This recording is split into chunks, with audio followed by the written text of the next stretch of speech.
Hello, नमस्ते साथियों, कैसे आप सभी।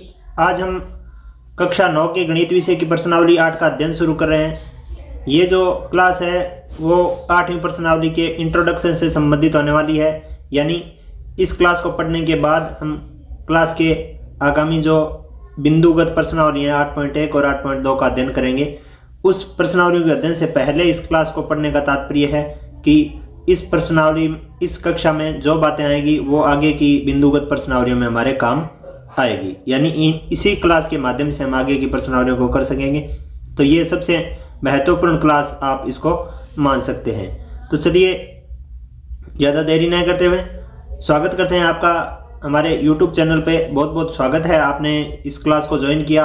आपसे अनुरोध है कि इस क्लास को पूरा देखिए ताकि आगे की बिंदुगत प्रश्नावलियों में ये क्लास आपके बहुत उपयोगी सिद्ध होने वाली साबित हो सके। चलिए, आज जो अपने इस पैनल की जो क्लास है वो है कक्षा 9 की प्रश्नावली 8 से संबंधित क्लास होने वाली है। तो इस प्रश्नावली का नाम है चतुर्भुज क्वाड्रेटियल। इसका चतुर्भुज प्रश्नावली का अध्ययन हम शुरू कर रहे हैं। इस पैनल नंबर 1 में हम विभिन्न प्रकार के चतुर्भुजों और उनके गुणों के बारे में अध्ययन करेंगे। विशेष तौर पर हम समांतर चतुर्भुज के बारे में इस क्लास में पढ़ने वाले हैं। यानी इस प्रश्नावली में जो सबसे महत्वपूर्ण बातें हैं वो समांतर चतुर्भुज से संबंधित होने वाली है। तो चलिए, नेक्स्ट हम इस पैनल में जो पढ़ने वाले हैं उसके बारे में हमने चर्चा कर ली कि सबसे पहले हम चतुर्भुज के बारे में पढ़ लेते हैं। चतुर्भुज किसे कहते हैं, इसकी परिभाषा आप इस हिसाब से लिख सकते हो कि 4 असंरेख बिंदुओं को एक क्रम में जोड़ने पर प्राप्त आकृति चतुर्भुज कहलाती है। कोई भी 4 बिंदु होते हैं वो संरेख नहीं होने चाहिए। असंरेख बिंदुओं को अगर आप जोड़ते हो क्रमगत तो जो बनने वाली आकृति है वो चतुर्भुज कहलाती है। यहाँ लिखा है कि असंरेख बिंदु, अगर वो बिंदु संरेख हो गए और आप बाद में इनको जोड़ोगे तो ये चतुर्भुज नहीं बनेगा। बिंदु कैसे होने चाहिए, असंरेख होने चाहिए। ये असंरेख और इनको क्रमगत जोड़ना है। यहाँ से इस तरफ, इस तरफ से इस तरफ, आगे ऐसे जोड़ोगे तो ये जो बनेगा चतुर्भुज, वो आकृति बनेगी वो क्या कहलाएगी, चतुर्भुज कहलाएगी। नेक्स्ट चलिए हम बात करते हैं चतुर्भुज के कोणों का योग 360 डिग्री होता है। अपना कोई भी चतुर्भुज होता है, जैसे ये चतुर्भुज है, इसमें जो अंतर्गत 4 बनने वाले कोण है, ये जो अंदर की तरफ 4 कोण बन रहे हैं, जिसको अगर ABCD अगर नाम दिया जाए, तो इन चारों कोणों को अगर हम जोड़ते हैं तो इन सब का योग जो आता है वो 360 डिग्री आता है। ये हमें ध्यान रखना है, विशेष बात है ये। चलिए नेक्स्ट हम बात करते हैं समलंब चतुर्भुज, ट्रेपेजियम किसे कहते हैं। ट्रेपेजियम की परिभाषा देखिए, जो अपने पैनल पे ये जो परिभाषा लिखने में काम आने वाली जो आकृति है ये एक समलंब चतुर्भुज की ही है। हम इसको पढ़ते हैं और इस आकृति को समझते हैं कि ये किस प्रकार से हमें समझाई गई है या दिया गया है किताब में। जिस चतुर्भुज की सम्मुख भुजाओं का एक युग्म समांतर हो वो समलंब चतुर्भुज कहलाते हैं। कोई भी चतुर्भुज हो जिसमें आमने सामने की भुजाओं का एक युग्म अगर समांतर होता है, जैसे मान लीजिए कि ये आपके सामने एक चतुर्भुज है, इसमें आमने सामने की भुजाओं का एक युग्म समांतर है, तो एक युग्म समांतर होने से वो क्या कहलाता है। जैसे मान लीजिए ये भुजा और ये भुजा दोनों क्या है, आपको समांतर नजर आ रही है, तो इसका तात्पर्य ये हुआ कि जो अगर एक युग्म समांतर है तो वो समलंब चतुर्भुज कहलाता है। आमने सामने चतुर्भुज में तो चार भुजाएं होती है, जिनमें से 2 जोड़े बनते हैं आमने सामने की। तो आमने सामने की जोड़ों में से अगर एक जोड़ा, युग्म का मतलब एक जोड़ा अगर समांतर हमें मिल जाता है आमने सामने के जोड़ों में, तो वो कौन सा चतुर्भुज कहेंगे, हम उसको ट्रेपेजियम यानी समलंब चतुर्भुज उसको बोलेंगे। जैसा इस आकृति में भी देखिए, ये जो चतुर्भुज बन रहा है, इसमें ये जो आकृति ये बन रही है ये एक समलंब चतुर्भुज की आकृति है, क्योंकि इसमें जो 4 भुजाएं हैं उन चारों भुजाओं में ये दोनों भुजाएं हैं ना, ऊपर नीचे वाली, ये तो चलो समांतर नहीं, लेकिन दाएं बाएं वाली जो दोनों भुजाएं हैं वो दोनों क्या है, यहाँ पे समांतर आपको नजर आ रही होगी। ये भुजा और ये भुजा समांतर है, तो ये जो आकृति बन रही है ये पूरी आकृति वो एक समलंब चतुर्भुज की ही आकृति ली गई है। देखिए बात करते हैं समांतर चतुर्भुज की। सबसे महत्वपूर्ण जो तथ्य है या महत्वपूर्ण जो इस चतुर्भुज प्रश्नावली का जो चतुर्भुज है वो समांतर चतुर्भुज ही है। पैरेललोग्राम्स। अब पैरेललोग्राम्स में हमें किस प्रकार से इसकी परिभाषा लिख सकते हैं? जिस प्रकार से आपको ये आकृति दिख रही है, ये हूबहू उस समांतर चतुर्भुज की ही आकृति ली गई है और उसमें उसकी परिभाषा लिखी गई है। जैसे आपको यहाँ एक आकृति दिख रही होगी, ये जो आकृति दिख रही है ये समांतर चतुर्भुज की ही है और इसकी परिभाषा क्या है वो इसके अंदर लिखी हुई है। परिभाषा इस प्रकार से है कि जिस चतुर्भुजों में सम्मुख, यानी जिन चतुर्भुजों में सम्मुख भुजाओं के दोनों युग्म समांतर हो वे समांतर चतुर्भुज कहलाते हैं। यानी कोई भी चतुर्भुज होता है उसमें भुजाएं कितनी होती है? 4 भुजाएं होती है। तो आमने सामने की भुजाओं के कितने जोड़े बनेंगे? 2 जोड़े बनेंगे। तो वे दोनों ही जोड़े, जब दोनों ही जोड़े क्या हो, समांतर हो जाते हैं तो वे चतुर्भुज कैसे चतुर्भुज कहलाते हैं? समांतर चतुर्भुज कहलाते हैं। देखिए अब कैसे, जैसे मान लीजिए ये जो परिभाषा लिखी हुई आकृति है, ये भुजा और ये भुजा आपस में समांतर है, ये भुजा और ये भुजा आपस में समांतर है। तो इन दोनों के आमने सामने की भुजाओं का जो जोड़ा बन रहा है वो दोनों ही जोड़े क्या है? समांतर नजर आ रहे हैं। इसका मतलब ये चतुर्भुज कैसा है? समांतर चतुर्भुज है। देखिए समांतर चतुर्भुज के जो सम्मुख भुजाएं और सम्मुख कोण होते हैं, कोणों के जो युग्म बनते हैं वो दोनों युग्म भी बराबर होते हैं। यानी सामने की जो भुजा होती है उसका माप भी उतना ही होता है, दोनों आमने सामने की भुजाओं का माप भी समान ही होता है और दोनों आमने सामने के कोणों का माप भी समान ही होता है। जैसे मान लीजिए ये अपना चतुर्भुज है, इस चतुर्भुज में आमने सामने की भुजाएं, जैसे मान लीजिए आमने सामने की भुजाओं की बात करें तो इस भुजा के सामने ये भुजा है तो ये दोनों आपस में बराबर होगी, इस भुजा के सामने ये भुजा है तो ये दोनों आपस में बराबर होगी। अब बात करते हैं कोण की, इस कोण के सामने ये कोण है तो ये आपस में बराबर होंगे, इस कोण का सम्मुख कोण ये है तो ये दोनों आपस में बराबर होंगे। ये परिभाषा में ऐसा लिखा गया है। क्या लिखा गया है? कि समांतर चतुर्भुज में सम्मुख भुजाओं और सम्मुख कोणों के दोनों युग्म भी बराबर होते हैं। नेक्स्ट स्लाइड की ओर चलते हैं। देखिए नेक्स्ट स्लाइड में हम क्या पढ़ने वाले हैं उसके बारे में बात कर लेते हैं। नेक्स्ट स्लाइड में हम आयत, चतुर्भुज, वर्ग और पतंग की परिभाषा और उनके बारे में कुछ अध्ययन करने वाले हैं। आयत किसे कहते हैं? रेक्टेंगल। समचतुर्भुज को आप रोम्बस बोल सकते हो, वर्ग को स्क्वायर और पतंग जो चतुर्भुज होता है उसको हम काइट के मीनिंग से पहचान सकते हैं। देखिए सबसे पहले बात कर लेते हैं आयत, रेक्टेंगल किसे कहते हैं। रेक्टेंगल की परिभाषा इस प्रकार से दी गई है कि जिस समांतर चतुर्भुज में एक कोण समकोण हो, यानी यहां अब नोट करने वाली बात है आपको, जिस समांतर चतुर्भुज की परिभाषा हम पीछे पढ़ चुके हैं कि ऐसा चतुर्भुज जिनमें आमने सामने की दोनों भुजाओं का युग्म समांतर हो, बराबर हो। समांतर भी होता है, बराबर भी होता है, जैसे हमने पिछले पैनल में इसके बारे में अध्ययन किया है कि समांतर भी होती है और बराबर भी होती है। इसमें हमने पढ़ा था कि समांतर, जिस चतुर्भुज में सम्मुख भुजाओं के दोनों युग्म समांतर हो, और ये नीचे लिखा है कि समांतर चतुर्भुज में सम्मुख भुजाओं और सम्मुख कोणों के दोनों युग्म बराबर होते हैं। सबसे इंपॉर्टेंट बात यह, इस समांतर चतुर्भुज को पूरी तरह से समझ लेना। समांतर चतुर्भुज में क्या होता है? समांतर चतुर्भुज में जो आमने सामने की भुजाएं होती है वो समांतर भी होती है, आमने सामने के कोण होते हैं वो बराबर होते हैं, आमने सामने की जो भुजाएं होती है वो बराबर माप की भी होती है। ये तीनों गुण होते हैं वो समांतर चतुर्भुज में उपलब्ध होते हैं।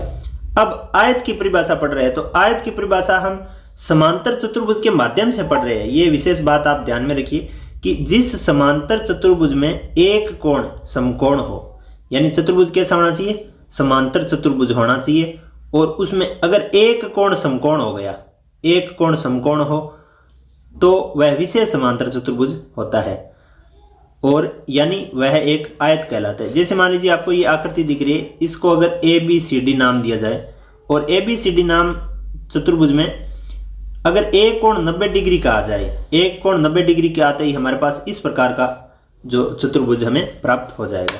इस चतुर्भुज में आप देखिए क्या है, इस चतुर्भुज में ये कोण एक 90 डिग्री का आ गया, ये 90 डिग्री का आया तो इसके सामने वाला भी 90 डिग्री का होगा, इसके सामने वाला 90 डिग्री का, 90 के सामने 90। अब जो दोनों बच गए वो आमने सामने के दोनों बराबर हैं, और है कितने? 360 में से ये 90 और ये 90 गया, 180 गया, तो बचा कितना? 180 डिग्री बचा। 180 डिग्री के दो बराबर हिस्से करने हैं, आधा हिस्सा इधर करना है, आधा हिस्सा इधर करना है, तो यहाँ पे भी कितना बचेगा? 90 डिग्री, और यहाँ पे भी कितना बचना है, 90 डिग्री कोण बचना है। इस प्रकार से ये जो आयत की परिभाषा है वो इस प्रकार से है कि जिस समांतर चतुर्भुज में एक कोण समकोण होते ही, यहां एक बात नोट करने वाली, एक कोण समकोण होते ही चारों समकोण अपने आप हो जाएंगे, चारों कोण समकोण हो जाएगी। क्यों? आमने सामने के कोण बराबर होते हैं, इससे तो हो जाएंगे उसके सामने वाला कोण, और तीनों कोण चारों कोण 360 डिग्री के होते हैं। उससे अगर हम आगे के हल करेंगे तो जो शेष 3 कोण और बच गए वो भी 90-90 डिग्री के ही हो जाएंगे। यह एक विशेष चतुर्भुज होता है, विशेष समांतर चतुर्भुज होता है, यानी यह एक आयत कहलाता है। अगर कोई भी आमने सामने की भुजाएं बराबर वाला चतुर्भुज अगर बनाते हैं हम, तो इस प्रकार से वो बनेगा और वो क्या कहलाएगा, आयत कहलाएगा। अगर ये 90 डिग्री हुआ तो ये भी हो जाएगा, ये और ये चारों 90 डिग्री हो जाएंगे। आमने सामने की भुजाएं तो बराबर है ही, समांतर भी है ही, तो ये क्या कहलाएगा, आयत कहलाएगा, रेक्टेंगल कहलाएगा। नेक्स्ट हम बात करते हैं समचतुर्भुज। ये जो परिभाषा लिखी हुई है ये समचतुर्भुज की आकृति के अंदर ही लिखी हुई है। जिस समांतर चतुर्भुज की सभी भुजाएं बराबर हो तो वो एक समचतुर्भुज कहलाता है, यानी सभी भुजाएं बराबर होनी चाहिए। इसमें कोण का कोई जिक्र नहीं हुआ है। यहां ध्यान देने वाली बात है कि यहां कोण के बारे में नहीं बताया। कैसा चतुर्भुज होना चाहिए? ऐसा होना चाहिए जिसमें चारों भुजाएं क्या होनी चाहिए, बराबर बराबर माप की होनी चाहिए। वो चाहे किसी भी प्रकार से बना हुआ हो, होनी कैसे चाहिए, बराबर बराबर माप की होनी चाहिए। जैसे ये भी एक समांतर चतुर्भुज, ये समचतुर्भुज है, बस कोण कितने का है उसका कोई जिक्र नहीं करना है। अगर चारों भुजाएं बराबर है तो वो समचतुर्भुज होगा। चारों भुजाएं बराबर है तो वो क्या होगा, समचतुर्भुज होना है। देखिए अब बात करते हैं वर्ग की, स्क्वायर। स्क्वायर किसे कहते हैं? जिस समांतर चतुर्भुज में, यानी एक ऐसा चतुर्भुज जिसकी आमने सामने की भुजाओं के दोनों युग्म समांतर हो, आमने सामने की भुजाओं के दोनों युग्म बराबर हो, आमने सामने के कोणों के दोनों युग्म बराबर हो, वो समांतर चतुर्भुज होता है। और एक गुण उसमें और मिल जाए, कौन सा? वर्ग होने के लिए एक गुण, उन तीनों गुणों के साथ एक गुण और मिलना चाहिए। वो क्या है? जिस समांतर चतुर्भुज में जिनमें 3 गुण होते हैं, कौन कौन से? आमने सामने की भुजाएं समांतर, आमने सामने के कोण बराबर, आमने सामने की भुजाएं बराबर। बराबर भी भुजाएं होती है, समांतर भी होती है, आमने सामने के कोण भी बराबर होते हैं। अब वो वर्ग कब हो सकता है? जब उस चतुर्भुज में एक गुण और मिल जाए। जिस समांतर चतुर्भुज में सभी कोण 90 डिग्री के हो और सभी भुजाएं बराबर हो तो वह स्क्वायर कहलाता है। सभी भुजाएं क्या होनी चाहिए? 90 डिग्री की होनी, सभी कोण कितने के होने चाहिए? 90 डिग्री के, और सभी भुजाएं क्या होनी चाहिए? बराबर। जैसे ये कोशिश की गई है कि ये जो आकृति बनी हुई है ये एक वर्ग के अंदर ही बनी हुई। ये आपको जो चित्र दिख रहा है वो एक वर्ग का ही चित्र है। कैसे? जैसे मान लीजिए इस आकृति में ये कोण 90 डिग्री का है, ये कोण 90 डिग्री का है, ये भी, ये चारों कोण 90 डिग्री के हैं। जो इसकी भुजाएं हैं, इस भुजा के सामने ये भुजा बराबर भी है, समांतर भी है। इस भुजा के सामने ये भुजा बराबर भी है और समांतर भी है। जैसे मान लीजिए ये अब जो आकृति बन रही है ये क्या है? एक प्रकार से वर्ग है। क्यों? इसकी भुजाएं चारों बराबर है।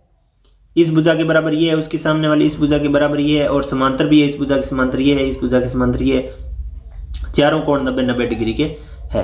तो वो ऐसा समांतर चतुर्भुज जिसमें चारों कोण 90 डिग्री आ जाए और सभी भुजाएं बराबर आ जाए, वो क्या कहलाते हैं? ये वर्ग कहलाता है, स्क्वायर कहलाते हैं। अब बात करते हैं पतंग की। जिस चतुर्भुज में आसन भुजाओं के 2 युग्म बराबर हो वह एक पतंग कहलाता है। आसन भुजाओं के 2 युग्म की बात करें तो जैसे मान लीजिए ये भुजा इसकी आसन भुजा है, इसके समांतर, और ये जो जोड़ा बन रहा है ना, ये दोनों भुजाओं का, इस भुजा का और इस भुजा का ऐसा जोड़ा एक और बन जाए, इस ऐसा और ऐसा, तो ये जो चतुर्भुज बनेगा जैसे ABCD, ये चतुर्भुज कैसा चतुर्भुज होगा?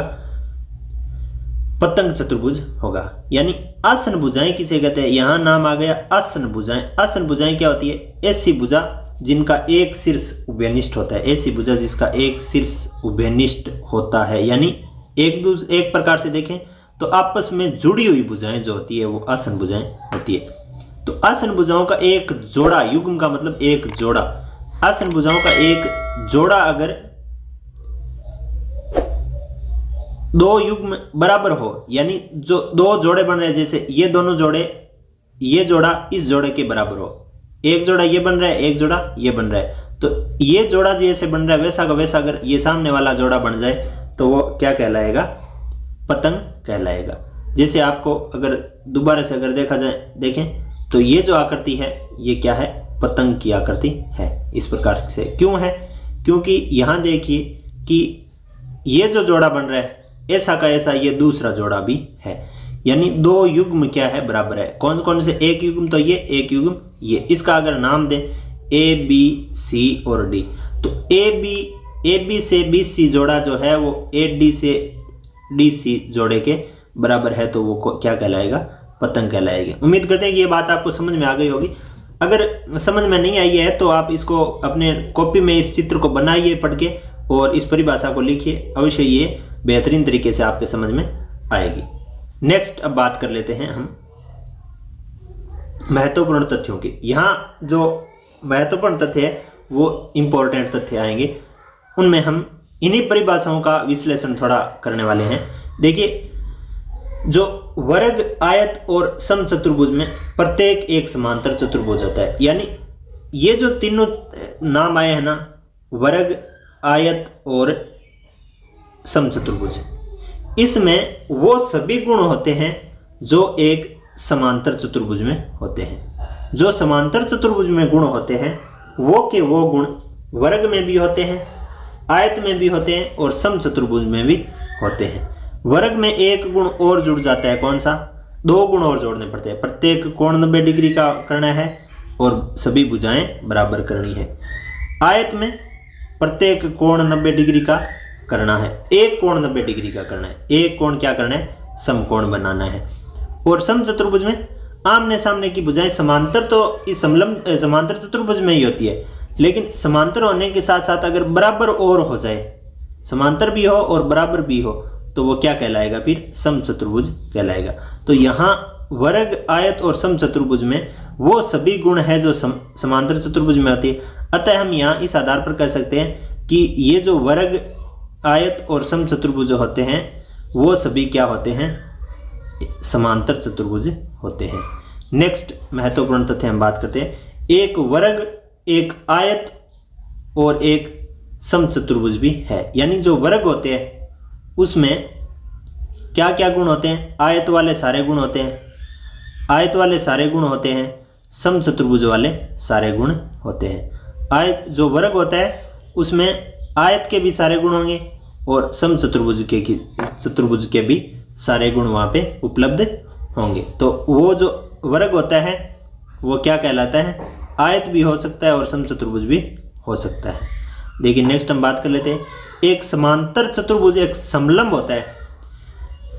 देखिए समांतर चतुर्भुज में हमने पढ़ा है कि आमने सामने की भुजाओं के जो दोनों युग्म है, आमने सामने की भुजाओं के दोनों जो जोड़े हैं वो समांतर और बराबर होने चाहिए।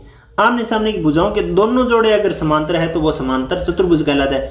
अगर आमने सामने की भुजाओं का एक जोड़ा अगर समांतर होता है, जैसे हमने सबसे पहले शुरू में ही पढ़ा ही था कि अगर एक जोड़ा समांतर है तो वो क्या कहलाता है, समलंब कहलाता है। तो जो समांतर चतुर्भुज होता है, समांतर चतुर्भुज में समलंब चतुर्भुज वाले तो गुण अपने आप हो ही गए। समांतर चतुर्भुज में दोनों भुजाओं दोनों युग्म बराबर होते हैं, जबकि समलंब में तो एक युग्म क्या होता है, समांतर होता है। सिर्फ समांतर बराबर होना भी जरूरी नहीं है। तो समांतर चतुर्भुज में जो समलंब चतुर्भुज के जितने गुण चाहिए वो सारे गुण ऑलरेडी होते हैं। तो समांतर चतुर्भुज क्या होते हैं, समलंब चतुर्भुज होते हैं। ये बात भी आपको जरूर समझ में आ गई होगी। पतंग एक समांतर चतुर्भुज नहीं है। पतंग समांतर चतुर्भुज क्यों नहीं है, क्योंकि पतंग जो होती है उसमें जो आसन भुजाओं के युग्म है वो बराबर होते हैं। आसन भुजाओं के युग्म बराबर होते हैं। ये जरूरी नहीं कि आमने सामने की भुजाएं बराबर हो या समांतर हो। जैसे ये आपको आकृति दिख रही होगी, इस आकृति में आमने सामने की भुजाओं से कोई ताल्लुक इसमें नहीं रखा गया है। सिर्फ भुजाओं का जोड़ा, जैसे ये जो जोड़ा बन रहा है, ये जोड़ा ऐसा का ऐसा एक जोड़ा और होना चाहिए तो वो क्या कहलाएगा, पतंग। जैसे ये जोड़ा बन रहा है, ऐसा का ऐसा जोड़ा और होना चाहिए तो वो क्या कहलाएगा, पतंग कहलाएगा। तो पतंग जो होता है वो समांतर नहीं होता है। समांतर होने के लिए आमने सामने की भुजाओं का समांतर और बराबर होना जरूरी होता है, लेकिन पतंग में आमने सामने की भुजाएं न तो समांतर होती है न ही बराबर होती है। तो जो पतंग होता है वो समांतर चतुर्भुज नहीं होता है। ये बात भी आपको जरूर समझ में आ गई होगी। अब नेक्स्ट है कि समलंब एक समांतर चतुर्भुज नहीं होता है। समलंब चतुर्भुज होता है ना, जो जैसा हमने शुरू में पढ़ा था, समलंब चतुर्भुज में भुजाओं का जो एक जोड़ा होता है वो समांतर होता है केवल। जैसे ये बना हुआ है, ये एक जोड़ा समांतर होता है। कौन कौन सा? ये दोनों जोड़े जो है, ये दोनों रेखाएं आप एक दूसरे के समांतर अगर मान लें हम, तो यहाँ पे ये समांतर नहीं हो सकता, ये समांतर चतुर्भुज नहीं होगा। क्यों नहीं होगा? इसका कारण लिखा है, क्योंकि इसमें सम्मुख भुजाओं का एक युग्म ही समांतर होता है। यानी सम्मुख भुजाओं के कितने युग्म समांतर होते हैं? एक युग्म ही समांतर होता है। और समांतर चतुर्भुज में सम्मुख भुजाओं के दोनों युग्म समांतर होने चाहिए। समांतर चतुर्भुज में दोनों युग्म समांतर होने चाहिए, जबकि समलंब चतुर्भुज में क्या होता है? भुजाओं का एक युग्म ही समांतर होता है। एक ही युग्म समांतर होता है, भुजाओं का एक युग्म ही समांतर होता है। अगर वो समांतर चतुर्भुज बनाना है तो दोनों युग्म समांतर होने जरूरी है। इसलिए जो समलंब होता है वो समांतर नहीं होता है। ये बात आपको जरूर समझ में आ गई होगी। नेक्स्ट अब हम बात कर लेते हैं कि एक आयत अथवा एक समचतुर्भुज एक वर्ग नहीं है। कहने का तात्पर्य यह है कि आयत और समचतुर्भुज में वो सारे गुण नहीं है जो एक वर्ग में होने चाहिए। एक वर्ग में जितने गुण होने चाहिए वो आयत और समचतुर्भुज में नहीं है। इसलिए ये आयत और समचतुर्भुज है वो वर्ग नहीं हो सकते, क्योंकि आयत में आमने सामने की भुजाएं बराबर होती है, एक कोण 90 डिग्री का होता है, जबकि वर्ग होने के लिए चारों भुजाएं बराबर होनी चाहिए, सभी भुजाएं बराबर होनी चाहिए और सभी कोण 90 डिग्री के होने चाहिए, जबकि आयत में तो ऐसा नहीं होता है। समचतुर्भुज में क्या होता है? चारों भुजाएं बराबर तो होती है लेकिन कोण 90 डिग्री का होना जरूरी नहीं है। सभी भुजाएं तो बराबर होती है लेकिन कोण 90 डिग्री होने की बाध्यता नहीं है। अब कोण 90 डिग्री होने की बाध्यता नहीं है तो ये 90 डिग्री कोण होगा तभी वर्ग होगा, 90 डिग्री नहीं है तो ये वर्ग नहीं हो सकता। इस प्रकार से कहने का तात्पर्य इसका मुख्य जो इसका कथन है वो यही है कि जो आयत और समचतुर्भुज है उसमें वो सभी गुण नहीं होते हैं जो वर्ग में होने चाहिए। अतः आयत और समचतुर्भुज वर्ग नहीं हो सकते। नेक्स्ट पैनल की ओर चलते हैं हम। यहाँ तक आपने अगर अपनी नोट कॉपी में ये नहीं उतारा है तो क्लास को रोककर आयत की, समचतुर्भुज की, वर्ग पतंग की जो परिभाषाएं हैं वो लिख लीजिए। और ये जो महत्वपूर्ण तथ्य है अपने बिंदुगत 6-7 बिंदु आए हैं, इन बिंदुओं को भी अपनी नोट कॉपी में नोट कर लीजिए। नेक्स्ट हम चलते हैं अगले 3 नंबर स्लाइड की ओर। इस 3 नंबर स्लाइड में हम 8.1 से लेकर 8.8 प्रमेय का अध्ययन करेंगे। क्योंकि जो प्रमेय है उसका मतलब है थ्योरम यानी नियम। हालांकि वो सारे नियम हम पीछे पढ़ चुके हैं, इस पैनल में जो हम पढ़ने वाले हैं वो पढ़ चुके हैं, लेकिन मैथ्स में जो नियमों की एक नियमावली होती है उस आधार पर हम अगर चर्चा करें तो इस पुस्तक में 8.1 से 8.10 तक प्रमेय दी गई है। तो सबसे पहले हम 1 से 8 तक प्रमेयों का विश्लेषण जितना जितना हम अब से पहले पढ़ चुके हैं उसके द्वारा हम करेंगे।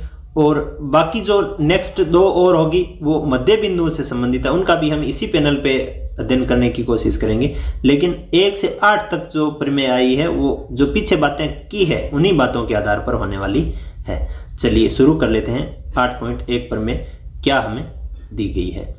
किसी समांतर चतुर्भुज का एक विकर्ण उसे 2 सर्वांग समत्रिभुजों में विभाजित करता है।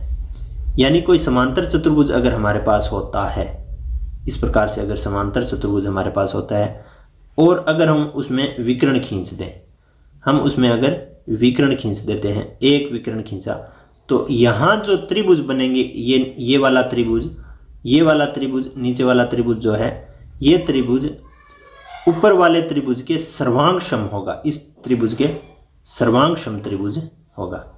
ऐसे ये 8.1 प्रमेय है। समांतर चतुर्भुज कैसे भी हो सकता है? जैसे ये एक समांतर चतुर्भुज है, मान लीजिए ये समांतर चतुर्भुज है, इसमें अगर हम विकर्ण ऐसे खींच देते हैं, ऐसे खींचने से जो 2 त्रिभुज बन रहे हैं, 2 त्रिभुज जो बन रहे हैं उन दोनों त्रिभुजों में दोनों त्रिभुज क्या होंगे? ये सर्वांग सम त्रिभुज होंगे। कौन कौन से? ये नीचे वाला त्रिभुज, ये जो त्रिभुज बन रहा है ये त्रिभुज किसके सर्वांग सम होगा? ये सर्वांग सम होगा ऊपर जो बन रहे त्रिभुज है उसके। यहाँ ये बन रहा है। अगर इनका नामकरण अगर नाम से हम इनको पहचाने तो ए बी सी त्रिभुज जो है, ए बी सी त्रिभुज किसके सर्वांग सम होगा? सी, यहाँ अगर डी बिंदु दे, सी डी ए के सर्वांग सम होगा, सी डी ए के सर्वांग सम होगा। ये 8.1 प्रमेय है। ये बात आपको जरूर समझ में आई होगी। नेक्स्ट हम बात कर लेते हैं अगली प्रमेय की। 8.2 प्रमेय किस प्रकार से दी गई है? 8.2 प्रमेय में क्या लिखा गया है कि एक समांतर चतुर्भुज में सम्मुख भुजाएं बराबर होती हैं। हाँ, होती है। हम ये अभी तक यही बातें पढ़ रहे थे कि एक समांतर चतुर्भुज में सम्मुख भुजाएं भी बराबर हमने मानी थी। सम्मुख भुजाएं समांतर होती है, सम्मुख कोण बराबर होते हैं, ये बात हमने कर ली है पीछे। लेकिन इसको एक व्यवस्थित क्रमगत जो नियमावली है उसमें 8.2 प्रमेय के रूप में हमें इस पुस्तक में दी हुई है कि एक समांतर चतुर्भुज में सम्मुख भुजाएं बराबर होती है। अगर ये बात लिखनी हो तो हम कहेंगे 8.2 प्रमेय के अनुसार हम ये बता रहे हैं। अपनी पुस्तक में इसका जिक्र हुआ है, वो 8.2 नियम के आधार पर हुआ है, थ्योरम पर किया गया है।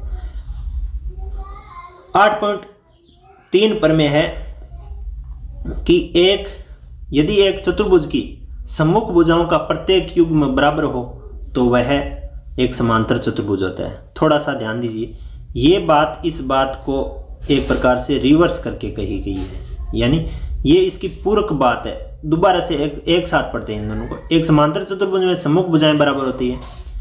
यदि एक चतुर्भुज में सम्मुख भुजाएं बराबर होती है तो वह समांतर चतुर्भुज होता है। एक समांतर चतुर्भुज में सम्मुख भुजाएं बराबर होती है।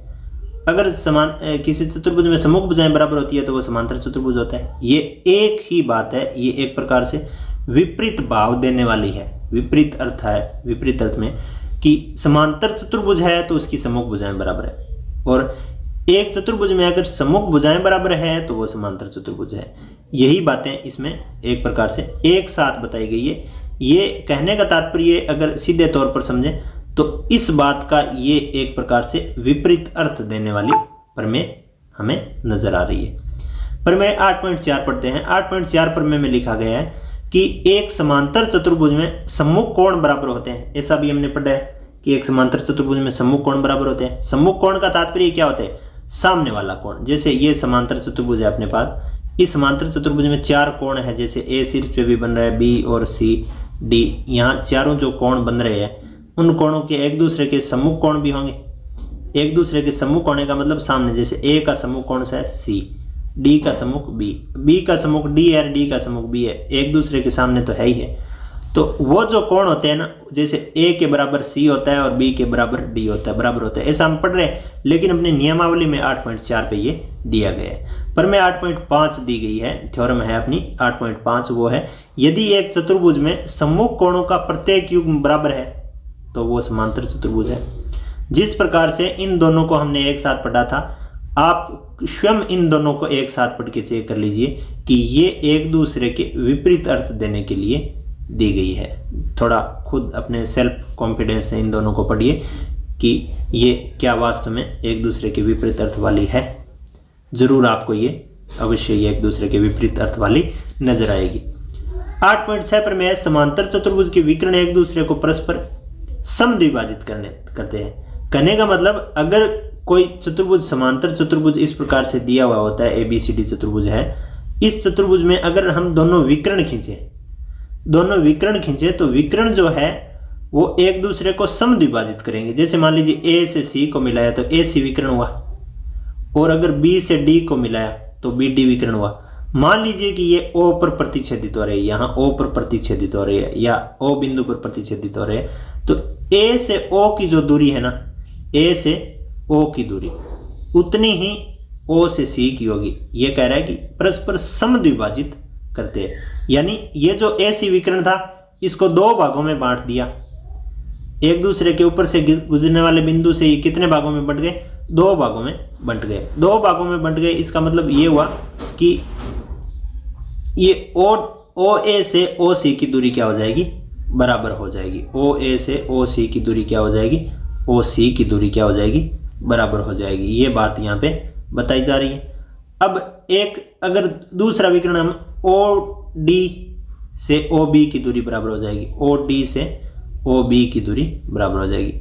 ये बात भी हमें विशेष तौर पर ध्यान रखनी है। ये प्रमेय 8.6 में ली गई है। आगे हम जब बिंदुगत प्रश्नावलियों को करेंगे 8.1 8.2 को, तो उसमें ये सभी प्रमेयों के माध्यम से ही हम ये सभी बातें लिखेंगे कि समांतर चतुर्भुज है, इसका मतलब ये समूह कोण बराबर होंगे, ये समूह कोण बराबर है तो हम कह सकते हैं कि ये समांतर है।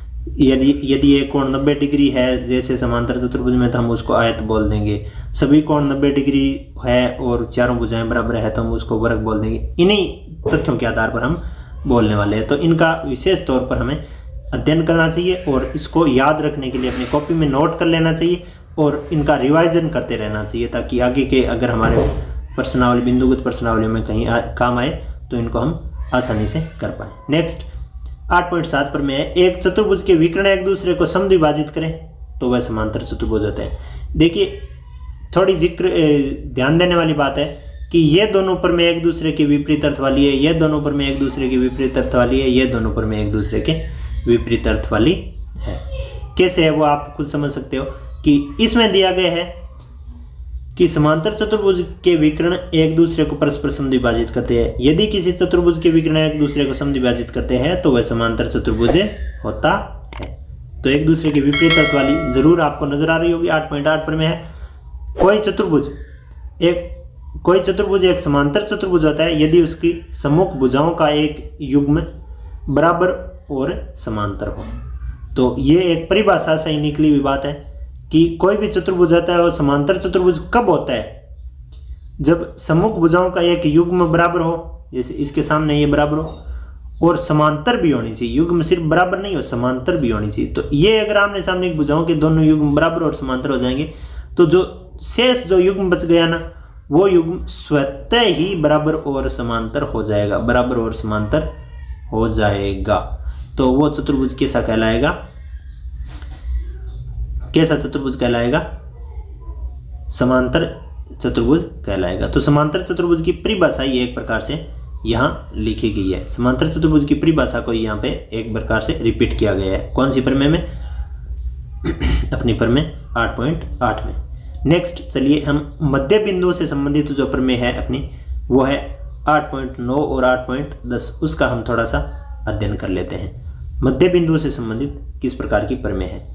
देखिए लिखा हुआ है कि किसी त्रिभुज की किन्हीं दो भुजाओं के मध्य बिंदुओं को मिलाने वाला रेखाखंड तीसरी भुजा के समांतर होता है। ऐसे लिखा गया है कि अगर कोई त्रिभुज होता है, ऐसे त्रिभुज होता है, उनके मध्य बिंदुओं को, जैसे इसका मध्य बिंदु ये है, इसका मध्य बिंदु ये है, इनको अगर हम मिलाते हैं तो ये जो मिलाने वाली रेखा आई है ना, ये रेखा, ये जो तीसरी रेखा बच गई नहीं, जैसे मान लीजिए ए बी सी है, तो हम ए सी और बी सी के मध्य बिंदुओं को मिलाएं तो जो रेखा आई ना वो इस भुजा के समानांतर होगी, इस भुजा के समानांतर होगी। ऐसी ये प्रमेय है। यानी त्रिभुज के मध्य बिंदु, दो भुजाओं के मध्य बिंदुओं को मिलाने पर तीसरी भुजा के समांतर वो रेखा प्राप्त होती है।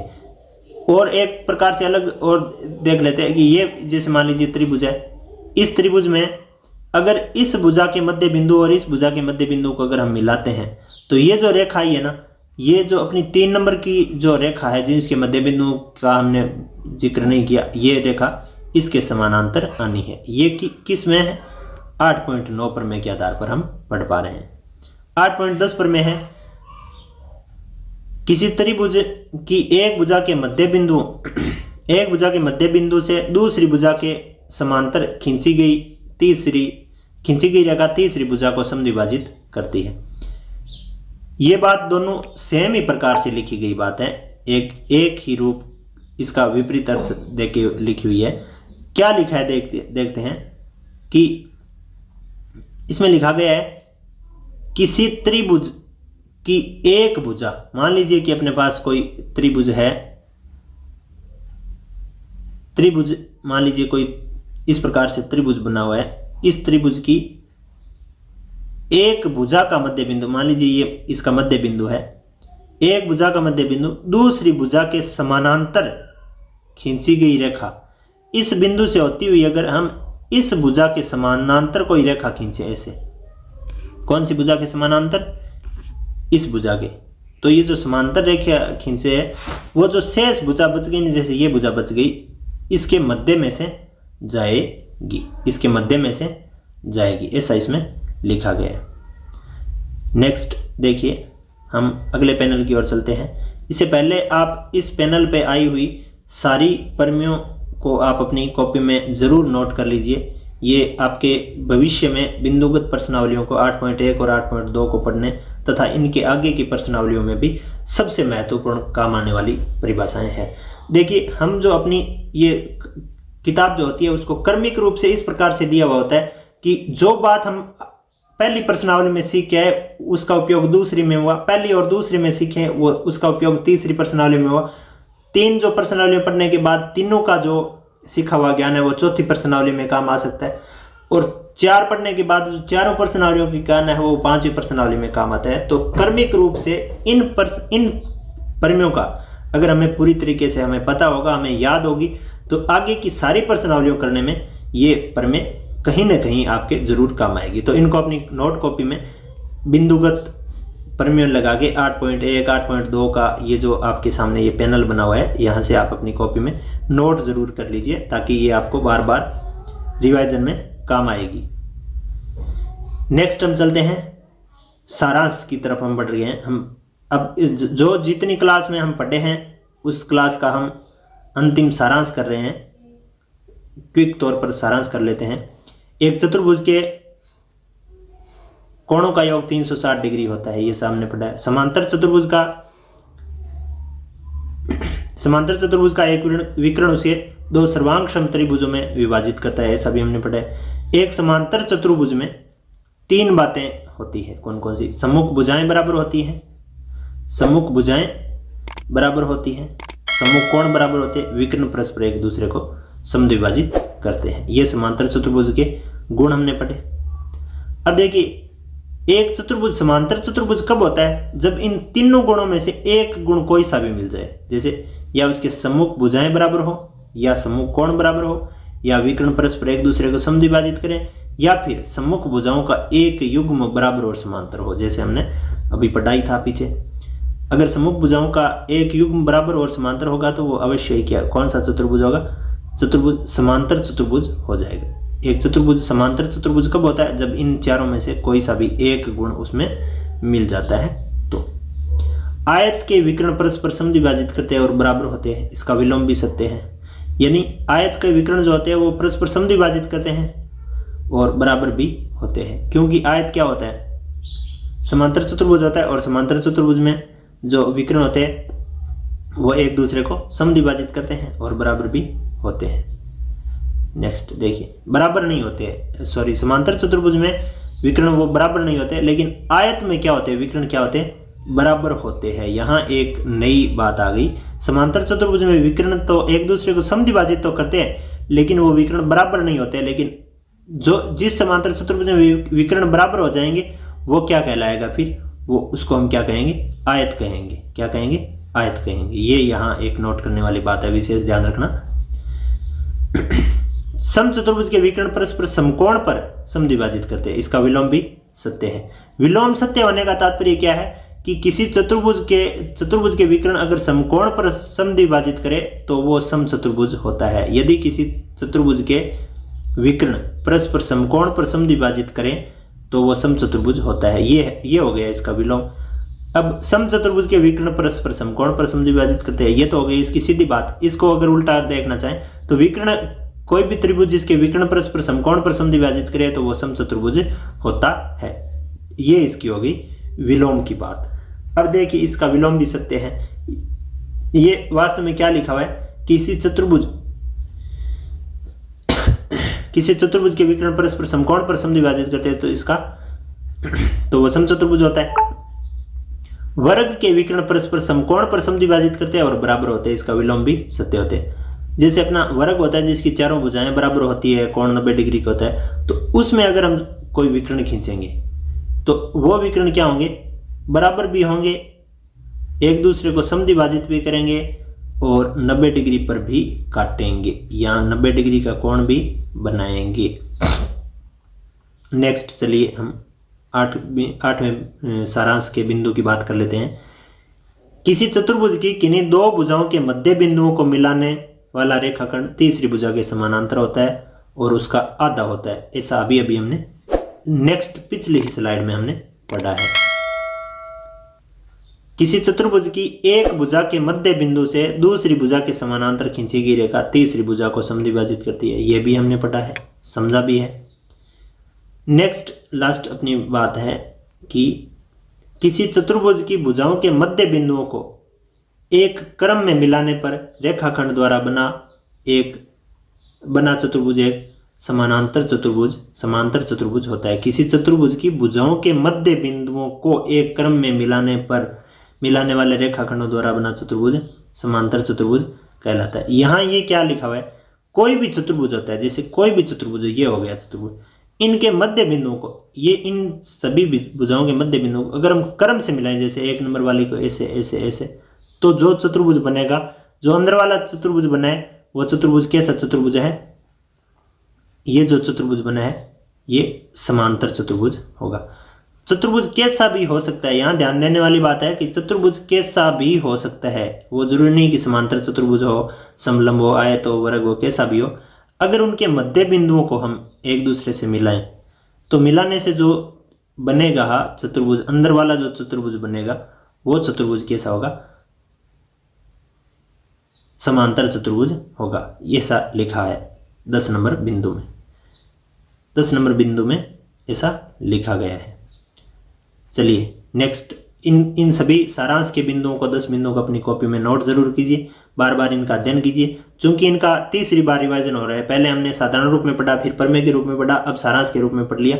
लेकिन हम जितना ज़्यादा पढ़ेंगे, जितना ज़्यादा रिवाइज करेंगे, उतना ही हमें गहराई से समझ में आएगा। थैंक यू, आपने पूरी क्लास को देखा, थैंक्स फॉर वॉचिंग। इस क्लास को आप अपनी कॉपी में पैनल वाइज लिख जरूर लीजिए। And finally, if you really like this video, please help me to grow my channel as well. Just like and share video to your friend and family and press bell icon after subscribe my channel. Thank you. Thank you so much watching this complete class. Thanks. धन्यवाद।